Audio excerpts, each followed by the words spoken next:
Hi, my name is Julie Schumann, and today I'm going to be talking about a population that I work directly with, which is children of active duty military members. For time's sake today, there are a lot of quotes and a lot of information along the way. If you'd like to learn more, go ahead and pause and take a look at this rich information.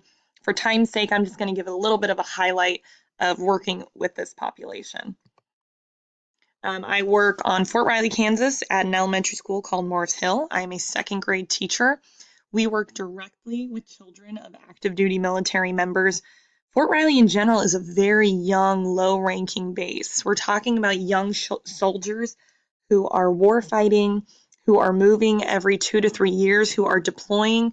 And so the household is shifting consistently, and we're having these young military members with low salaries as well, which directly affects their children.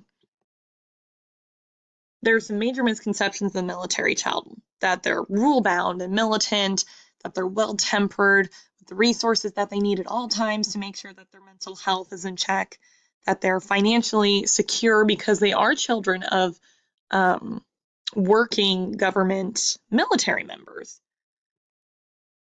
First, to address their temperament, the average military child from K through 12 is going to move 6 to 9 times during those years.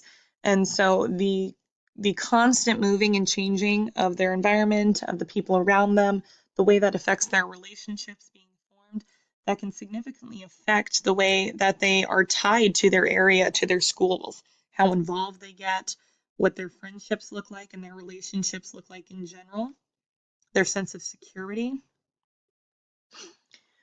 We're also talking about children who have a member of their household that is leaving for 9 to 12 months at a time, and they're doing that frequently.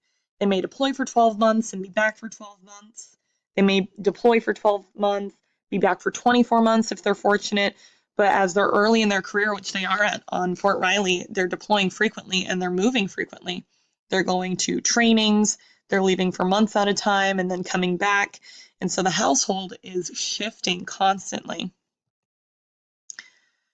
And the way that their household is shifting, that's really going to affect their behaviors and how they may act out during those times. If you want to pause and read this quote by Dr. Michael Farron, we're talking about some of the major effects that having a parent out of the house can have on these children. And keep in mind that this is a swing that they may experience multiple times throughout their parents' military career. In the school classroom, what we see is a lot of regressive behaviors. We see a lot of whining and crying, perhaps some separation anxiety from the parent that is still there in their home. For those really young kiddos, toddlers, and babies, when they have their set behaviors and schedules, that can be really affected by having a parent leave.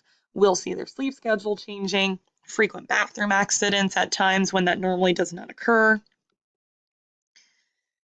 Finally, to address the financial security of these families, we all know as teachers that if there is a child without food in their belly, clothes on their back, and a safe home to go to, that is their priority over learning. You cannot address them as a student without addressing their human needs.